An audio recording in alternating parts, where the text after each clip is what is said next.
ఆచి చికెన్ మసాలా. చెరువులో నీళ్లు తాగుతావు నువ్వు? ఎంత ధైర్యం నీకు? ఆయన వీడు చేసిన తప్పేమిటి? వాడు చెరువులో నీళ్లు తాగాడు. నీళ్లు తాగింది ఎక్కువ ఆపుకోవడానికి కానీ ఎకరాలు తడుపుకోవడానికి కాదు.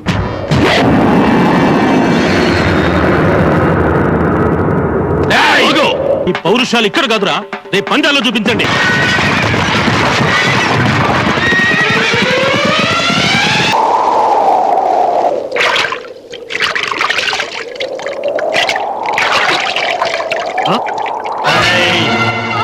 చెరువులో నీళ్లు తాగుతావు నువ్వు? ఎంత ధైర్యం నీకు? ఆ ఊరించి ఈ చెరువులో నీళ్లు తాగుతావా? చంపేస్తాను నా చేతులు చచ్చిపోయావు నువ్వు. ఆ చెరువులో నీళ్లు తాగుతావా?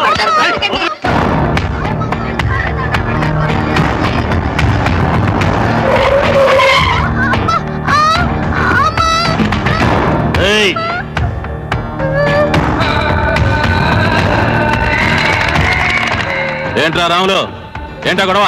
ఈ గుంటూరు రంగాపురమయ్య మన చెరువులో నీళ్లు తాగాడు. కుక్క నీళ్ళే కానీ బాబు గారు వదిలిపెట్టండి అయ్యా. పోయేది సిటికెళ్ళి పేడమేనే, నువ్వు వదిలే.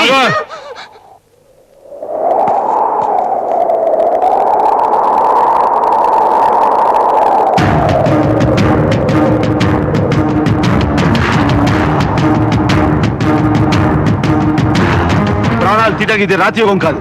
ఆయన వీడు చేసిన తప్పేమిటి? వాడు చెరువులో నీళ్లు తాగాడు. నీళ్లు తాగింది ఎక్కువ ఆపుకోవడానికి కానీ ఎకరాలు తడుపుకోవడానికి కాదు. దుఃఖ నీరు తాగినా తప్పే. ఈ చెరువులో నీళ్లు మా ఊరివి. మీ ఊరు నీళ్లు తాగాడని వీడిని కొట్టారు. ఇంతసేపు ఈ ఊరు నేల మీద నిలబడ్డారు. ఈ ఊరు గాలి పీల్చారు. దానికి మిమ్మల్ని ఎవరు కొట్టాలి? ఎన్ని దెబ్బలు కొట్టాలి?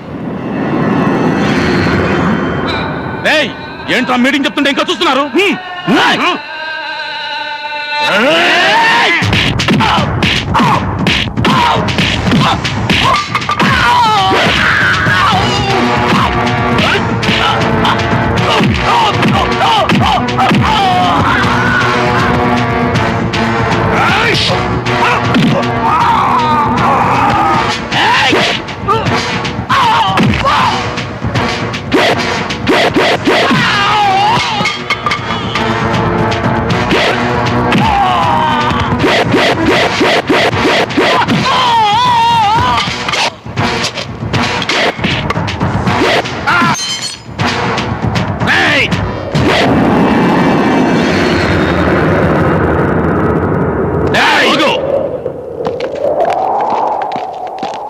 మావయ్యారు వీళ్ళంతా కలిసి ఆ ఇంటి పరువు తీసింది చాలక ఇప్పుడు మా రెండోళ్ల మధ్య కట్టుబాటు కాలదనడానికి తయారయ్యావా? మా ఊరి విషయంలో కల్పించుకోవడానికి నువ్వెవరివి? మావయ్య గారు ఆ కుర్రోడు నీళ్లు తాగుతుంటే వీళ్ళంతా కలిసి కొట్టడం కాదు, చంపుతారు.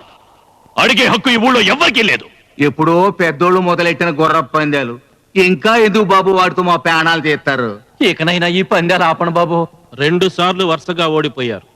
ఈ ఏడు కూడా ఓడిపోతే చెరువు మీకు శాశ్వతంగా దక్కదని ఈ రూట్లో వచ్చావా రాజేంద్ర ప్రసాద్? రాయుడు, ఇంతకంటే మా ఇంటికొచ్చి నా కాళ్ళు పట్టుకుంటేనే. ఒళ్ళు దగ్గర పెట్టుకుని మాట్లాడు. మా మామ గురించి గాని ఈ ఊరు గురించి గాని ఇంకొక మాట మాట్లాడితే మట్టి కరిపిస్తా. ఈ పౌరుషాలు ఇక్కడ కాదురా, రేపు పందాల్లో చూపించండి. చూపిస్తా. పందెంలో గెలిచి ఈ చెరువు నీళ్లు మా ఊరు జనానికి బహుమతిగా ఇస్తా. మా మామ పరువు నిలబెడతా. నేల మీద నిలబట్టి చేతకనుడివి గుర్ర పందాలని పోక నరాల్లో కరెంట్ కట్ అయిపోద్ది. తొడగొట్టి చెబుతున్నా, ఈసారి గెలుపు మాదే, ఈ చెరువు మాదే. సరే తెలుసుకుందాంరా. సభాష్ కనకరాజు, సభాష్. మహాజన్లారా, ఈనాటి ఈ పోటీని తిలకించడానికి వచ్చిన మీ అందరికీ మా స్వాగతం. ఈ రోజు జరగబోతున్న ఈ పోటీకి ఒక ప్రత్యేకత ఉంది. గత 2 సంవత్సరాలుగా ఈ పోటీలో గెలిచిన కండ్రిగ తోట పోటీదారులు 3వ సంవత్సరం కూడా గెలిచి ఆ చెరువుని శాశ్వతం చేసుకోవాలని ఒకవైపు, ఈసారైనా ఈ పోటీలో గెలిచి ఆ చెరువుని తమ గ్రామ ప్రజలకు బహుమతిగా ఇవ్వాలని రంగాపురం పోటీదారులు మరోవైపు ఉరకలు వేస్తున్నారు.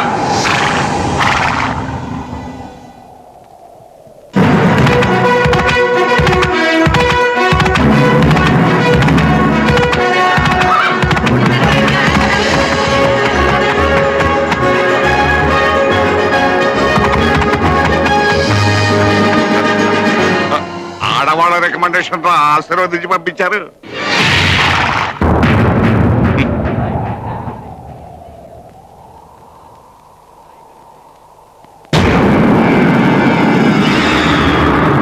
బంగారపు రంగు జెండాను తెచ్చి ఇక్కడ ముందుగా ఎవరు పాతుతారో వారిని విజేతగా ప్రకటించి వారికి ఈ ట్రాఫీ బహుకరించబడుతుంది. అన్ని ఏర్పాట్లు చేసావా? చేశానన్నయ్య. జాగ్రత్త, ఆ రంగాపురం వాళ్ళు గెలవటానికి వీలు. అలాగే.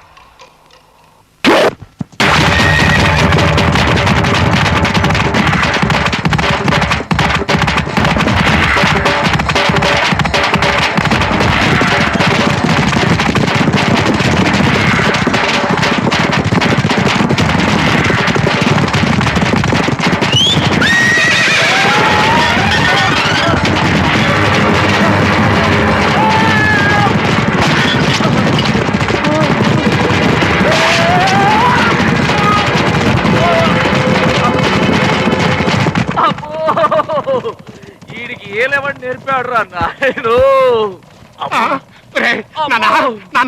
ఏమైందా ఆచార్య గారిని పిలవండిరా. ఏమైంది నాన్న? ఏమైందండి మీ వాడికి? ఏంటి అర్థం కావట్లేదండి. నేను చూస్తా. కంగ్రాచులేషన్స్ బసవరాజు గారు. దేనికి? మీ వాడు మీ వంశాభివృద్ధికి భరతవాక్యం పలికాడు. అసలే టెన్షన్ లో చేస్తుంటే సంస్కృతం చెప్తూ ఉంటాయా? అర్థమయ్యేట్టుగా చెప్పు సాబు. మీ వాడికి పోయింది. ఏంటది? సంసార యోగం పోయింది. అంతే కదా. మీరేం కంగారు పడకండి. మీ ఇంట్లో ఇక పెళ్లి ఖర్చు కానీ, పురుడు ఖర్చు కానీ, బారసాల ఖర్చు కానీ ఏ విధమైన ఖర్చులు లేకుండా చేసేశాడు. బైది బై దీనికి వైద్యం కూడా లేదు. బికాజ్ ఆఫ్ మీ వాడికి పూర్తిగా పోయింది. నాకు పోయిందంట. ఎవరుగా? నాకు పోయింది అంతా పోల్చుకుంటే నీకు పోవటం అంటారా? అంటే నేను నీకు పుట్టలేదా? అన్నారే నాకు డౌట్ వచ్చే ప్రశ్నలు నన్నే అడగదని చెప్పానా?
రాజుని వేదిక మీదకి వచ్చి రావు బహదూర్ రాజేంద్ర ప్రసాద్ గారి చేతుల మీదుగా ఆ బహుమతిని అందుకోవాలని కోరుచున్నాం.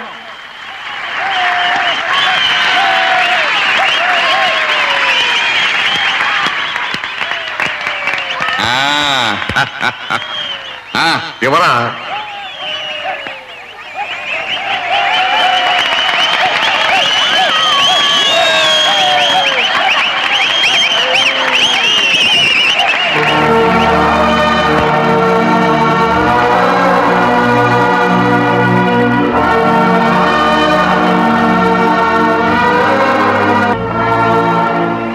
ఇన్నాళ్ళు ఈ రావు బహదూరికి ఒక అనామకుడు అల్లుడు అనుకున్నాను, కానీ ఒక గొప్ప వ్యక్తికి మావనైనందుకు గర్వపడుతున్నాను.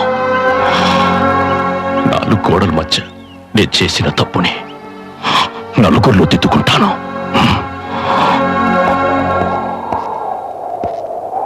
గ్రామ ప్రజలారా, మీ అందరికీ తెలుసు నా పెద్ద కూతురు పెళ్లి చేసుకొచ్చిందని. రాజు నిన్నాళ్ళు నేను అల్లుడిగా అంగీకరించలేదని. కానీ అతను ప్రాణాలకు తెగించి పోటీలో నెగ్గి చెరువుని మన ఊరికి బహుమతిగా ఇచ్చాడు. ఈ ఆనంద సమయంలో మీ అందరికీ ఇదే నా ఆహ్వానం. ఈ వేదిక నుంచి మీ అందరినీ పేరు పేరున పిలుస్తున్నాను. చిరంజీవి రాజుకి, చిరంజీవి సౌభాగ్యవతి సంధ్యకి శాస్త్రోక్తంగా నేను చెయ్యబోతున్న పెళ్లికి మీరందరూ రావాలి, దంపతుల్ని ఆశీర్వదించాలి.